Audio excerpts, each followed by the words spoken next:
Bandeko, bienvenue dans votre magazine Jeunesse Congolaise au Travail TV, présenté par Wabino Pierre Moulumba. Bandeko, Toye, par rapport à l'actualité dans notre pays, mais avant cela, Bandeko, je vous demande de vous abonner et vous réabonner encore à notre chaîne parce que, comme vous savez, nous avions deux chaînes, nous avons des problèmes avec l'autre chaîne. Alors, pendant que nous sommes en train de vouloir régler le problème, nous vous demandons donc de vous réabonner de nouveau sur cette chaîne qui, pour l'instant, se nomme Magazine TV. Nous allons donc retrouver notre chaîne première dans quelques jours. Alors, Bandeko, en ce qui concerne l'actualité, nous savons que nous sommes toujours en attente du gouvernement. Selon les dernières nouvelles, les tractations vont bon train. Le président de la République a biffé certains noms que le Premier ministre a ramenés à son bureau à la séance du lundi dernier. Bakutana qui est le Premier ministre a même qui liste à la qui c'est président, constitution, gouvernement. Président Tikali Kota là a beau liste wana, a beau quelques noms. Sinon, la plupart des problèmes sont réglés. Mais il y a quelques noms qui posent encore problème par rapport à la vision globale du chef de l'État. Essentiellement sur le ministère des Finances. Nous avons appris qu'il a vraiment refusé celui que le FCC a proposé au poste de ministère des Finances. Dengue Boyebi, le pays doit vraiment renouer avec les institutions de Bretton Woods, Banque mondiale et FMI. Alors, il faudra un homme qui soit un homme capable donc de mener à bien ces réformes avec les institutions internationales des finances pour la croissance économique de notre pays. Alors, sur l'autre point, mais nous encourageons le président de la République à continuer à faire usage de son stylo rouge pour vraiment biffer et rayer les noms de tous ceux qui ne peuvent pas faire l'affaire des Congolais. Nous avons aussi vu, Bandeko, que le président de la République a rencontré les gouverneurs pour une évaluation trimestrielle. Et ça, c'est déjà une première pour notre pays, que ceux qui travaillent soient évalués.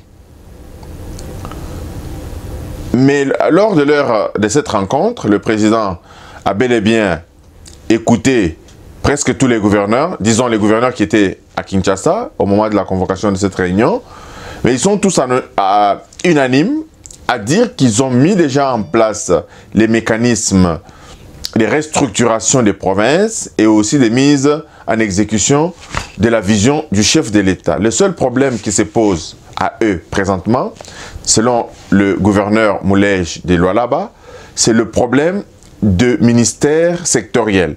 Donc, ils attendent tous la sortie du gouvernement pour que les problèmes spécifiques à chaque domaine soient orientés, sinon soumis au ministre sectoriel, donc du secteur concerné. Donc voilà encore une fois, eux aussi sont en attente du gouvernement pour les grandes réformes. Un autre point, Bandeko, qui défraie la chronique, c'est cette gratuité de l'enseignement dans notre pays. D'abord, c'est constitutionnel. La Constitution régit tout ce temps. M. Kabila a violé la Constitution parce qu'il y a cette disposition qui veut que l'eau, cette denrée élémentaire, soit à la portée de tous. Notre Constitution garantit la gratuité de l'enseignement public, mais on se rend compte que M. Kabila, durant son règne, il n'a pas respecté cette mesure constitutionnelle. Et le président de la République n'a fait que activer une mesure qui était déjà dans notre Constitution. C'est comme si le président Félix-Antoine Tshisekedi a restitué au peuple congolais son droit qui lui avait été confisqué par le régime de M. Kabila. Donc nous ne pouvons qu'applaudir et soutenir les actions du président de la République Félix-Antoine Tshisekedi, qui aujourd'hui est en train de redonner ce pouvoir au peuple comme il a toujours promis et comme sa devise l'indique, le peuple d'abord, il est en train de le démontrer. Maintenant, les critiques fusent de partout. Les critiques fusent de partout. Il n'est pas à mesure de mettre en place la gratuité de l'enseignement, sinon pour cette année. Mais Bandeko, ne décourageons pas les bonnes volontés. C'est un. Des deux, les ministères de l'enseignement supérieur secondaire et professionnelle dans notre pays a été gérée par un individu qui, le temps est venu où il doit rendre compte. Parce que les écoles ne sont pas clairement identifiées, les patrimoines des écoles publiques ne sont pas clairement identifiables. Donc, cela n'incombe pas au président de la République qui veut bel et bien mettre en place cette mesure de gratuité de l'enseignement. Donc, tous ceux qui ont géré ce ministère doivent donc rendre des comptes. Le ministère public, les procureurs généraux de la République doivent se saisir aussi de ce dossier pour que tous ces gestionnaires puissent rien que rendre compte donc, de leur gestion de nos ministères, de nos écoles. Mais, qu'à cela ne tienne, Bandeko, les critiques, parfois, dans notre pays, ne sont pas de nature à construire. Ce que nous stigmatisons dans notre magazine, nous disons que, aujourd'hui, notre pays ne peut aller de l'avant que si nous évitons d'invectiver et de personnaliser le débat au niveau national. Les problèmes qui concernent notre pays ne sont pas les problèmes de nature des individus. C'est le problème des natures, de la structure même de notre pays. Parce que nous avons vu les grands professeurs d'université gérer nos ministères à bilan largement négatif. D'où la création de cette coordination de changement de mentalité par le président de la République, Félix-Antoine Tshisekedi, qui sera vraiment un organe, un œil du peuple au sein du pouvoir. Et aussi, Bandeko, l'enseignement d'Engue Tozoyebi Sabino, ce n'est pas une dépense, contrairement à tout ce qui se raconte. L'enseignement est un investissement. Aujourd'hui, quiconque voudrait que notre pays se positionne sur le podium de l'excellence, notre pays reprenne sa place dans les concerts des nations, aujourd'hui, le seul investissement qui compte pour moi, à mon avis, c'est d'abord l'investissement dans l'éducation nationale. Tout est tributaire de nos connaissances, Bandeko. Tout est tributaire. Une population analphabète ne peut pas faire croître une économie. Ça, c'est d'un point de vue des techniciens en matière d'enseignement. Je vous dis que l'enseignement n'est pas une dépense. L'enseignement, c'est bel et bien un investissement. Mais d'où proviendra l'argent de cet investissement? C'est vrai, ce n'est pas budgétisé. Nous avons appris que le budget de l'enseignement, depuis 1984, a chuté à 1%. C'était donc les recommandations des FMI et de la Banque mondiale pour la restructuration depuis les années 84. Mais ce que nous sommes en train encore vraiment de vérifier pour l'instant, mais nous savons que l'investissement dans l'éducation a chuté depuis 1984, à l'époque de M. Mobutu. Et il s'en était suivi avec, dans les années 90, avec la fin de la coopération belgo-congolaise, parce que la Belgique contribuait beaucoup à l'éducation nationale. Au budget dans notre éducation nationale, nous avons vu par exemple dans certaines écoles techniques belges qui ont pratiquement fermé, qui n'ont pas connu de financement. Nous avons vu même notre grande école de formation des officiers EFO de Kananga, qui manquait même des papiers en 90, au départ donc des Belges. D'où proviendra l'argent pour investir dans l'enseignement, Bandeko? Nous voyons, c'est là que les audits doivent être menés. Bato oyo bayibi mbongo ya l'État. Bato oyo, au nom de la réconciliation nationale, au nom de la bonne gouvernance, le président de la République devrait auditer tous ces gestionnaires qui ont mis nos entreprises à genoux. Le président de la République doit frapper au niveau de fonds de promotion de l'industrie, que tous ceux qui ont emprunté l'argent de l'État et qui n'ont rien fait puissent rembourser cet argent avec les intérêts adéquats. Ils sont là au pays, ils roulent carrosse, investir dans l'enseignement. De la même manière que le président de la République a dû mobiliser des fonds pour ses travaux de 100 jours, Nous demandons au président de la République de s'investir aussi pour mobiliser les ressources pour le financement de notre éducation.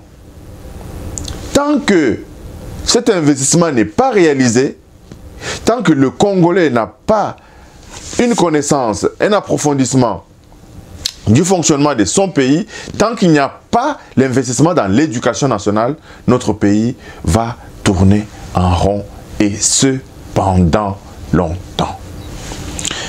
Un autre problème, bandeko, nambo kanabiso, ezali kaka problème, il y a suivi à bas dossier. Problème, il y a suivi à bas dossier, bandeko. Ezo salabiso pas si mingi. Problème, il y a suivi à bas dossier, tozota la que dans la ville de Kananga, on a eu à mettre la main sur le 16 août dernier, si je me trompe, si ma mémoire est bonne, le 16 août dernier, on a mis la main sur 6 Chinois qui, semble-t-il, travaillaient illégalement dans cette ville, essentiellement à un péage où ils percevaient de l'argent de la population. Et ces Chinois ont été rapatriés à Kinshasa parce qu'en situation, en séjour irrégulière au pays. Et nous avons vu ensuite, le 22 août dernier, encore une arrestation de 2 autres Chinois qui travaillaient en situation irrégulière dans la ville de Kananga. Là, les versions divergent. Les avocats de ces Chinois, de cette entreprise pour laquelle ces Chinois travaillent, disent que il y a anguille sous roche. Le gouverneur veut créer sa propre entreprise pour percevoir de l'argent au niveau du péage, raison pour laquelle il fait la chasse à la sorcière à ces Chinois. Et le gouverneur atteste que ces Chinois, sinon les services du gouverneur attestent que ces Chinois donc sont en situation irrégulière. Nous avons même contacté la DGM au niveau des Kananga. On nous a bel et bien attesté cette information que ces Chinois séjournent dans notre pays de manière illégale. Mais bandeko, tous ces effets d'annonce sont bons. Tozoyoka, bazoloba, bazokanga. Mais suivi nango toyoka kate. Toyoka kate. On saisit les gens en situation irrégulière. Quel est le sort qui leur est réservé? Toyeba lisusu te. Soki bazongi lisusu kosala kuna, tokoyeba lisusu te. Raison pour laquelle bandeko, tozo senga vigilance ya mutu na mutu. Nous voulons vraiment la vigilance. Nous voulons que mutu na mutu a s'impliquer dans le fonctionnement de notre pays. Botine de la biso a information oyo boyebi par rapport à toutes ces questions-là. Bon, moni bango lisusu, botine de la biso ba photo, toko publier.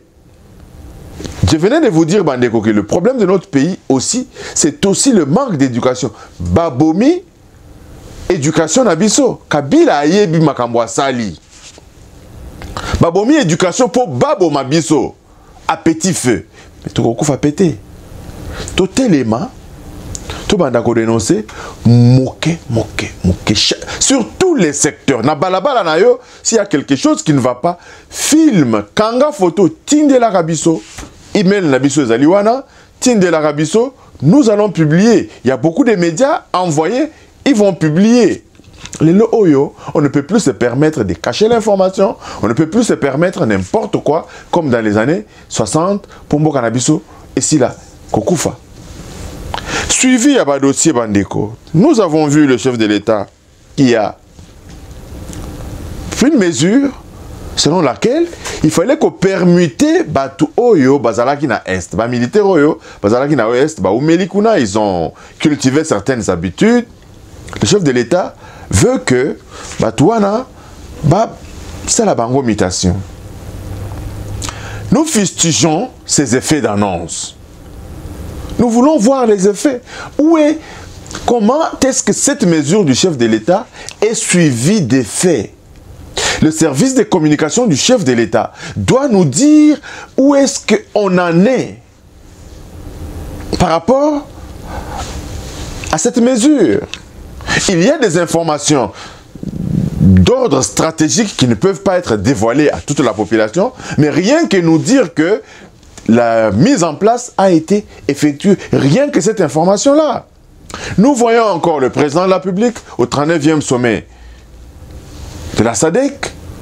Un autre fait d'annonce, il veut la création d'une coordination interpays pour bouter tous les ennemis, pour mettre fin à cette guerre à l'est de notre pays. Ce sont de très bonnes initiatives, ce sont des effets d'annonce. Mais le service de communication du chef de l'État ne fait pas suivre les actes du chef de l'État, le suivi des actes, des décisions du chef de l'État. Il y a une invisibilité totale par rapport à toutes ces mesures qui sont prises dans notre pays. Donc, nous demandons encore une fois au service de communication du chef de l'État de continuer à communiquer, de nous informer sur le suivi de toutes ces mesures que le président de la République est en train de prendre par-ci et par-là. Et encore une fois, il y a bien évidemment à ce sujet les gens qui disent qu'ils ne voient pas les actions du chef de l'État. Et là, on peut aussi leur dire que c'est vrai. Le malaise dans notre pays est profond. Les boulous et zali monene. En tout cas, ce n'est pas en un jour, ce n'est pas en 6 mois, ce n'est pas en 1 an qu'on va palper du doigt véritablement les actions du chef de l'État. Mais néanmoins, quelque chose est fait dans notre pays. Un changement est réel dans notre pays. Raison pour laquelle tous soutenir l'action à chef de l'État, tous à la lissunalito à chef de l'État et si qu'on puisse dénoncer à tous les niveaux tous les mauvais gestionnaires qui roulent carrosse dans notre pays, toutes les magouilles qui se passent dans notre pays. On parle de l'ANR qui s'ingère aujourd'hui dans la gestion des finances publiques. C'est une très bonne chose. Nous encourageons l'ANR à continuer. Parce que c'est un service de renseignement. Les renseignements, là, ne concernent pas nécessairement Batuapoto, comme on traquait du temps de Kabila. L'ANR a des pouvoirs élargis. Parce que cet argent que les gens volent peuvent utiliser ça à des fins de déstabilisation du régime. L'ANR en sait beaucoup, raison pour laquelle nous encourageons donc les autorités de l'ANR de continuer à mener leurs investigations, à booster, parce que les inspecteurs des finances, s'ils ne font pas nécessairement leur travail, il y a aussi d'autres organes du pays qui peuvent les réveiller par rapport à ce qui se passe. On ne peut pas aujourd'hui applaudir nos inspecteurs des finances au vu du fait que toutes ces années de Kabila, les gens volent, les gens détournent, nous avons les mêmes inspecteurs des finances qui ne disent rien du tout. Devrions-nous continuer à dire que, à se réfugier derrière ces institutions qui ne travaillent pas, ou on devrait encourager toutes ces bonnes volontés, toutes nos institutions étatiques. L'ANR est une des institutions, est une agence de renseignement qui a aussi vocation de regarder de près la gestion dans notre pays. Donc nous encourageons ces mesures du chef de l'État. Nous ne voulons pas entrer dans un débat qui n'a des effets que négatifs. Est-ce qu'ils sont habilités? Est-ce qu'ils sont capables? Ce n'est pas véritablement ça le débat.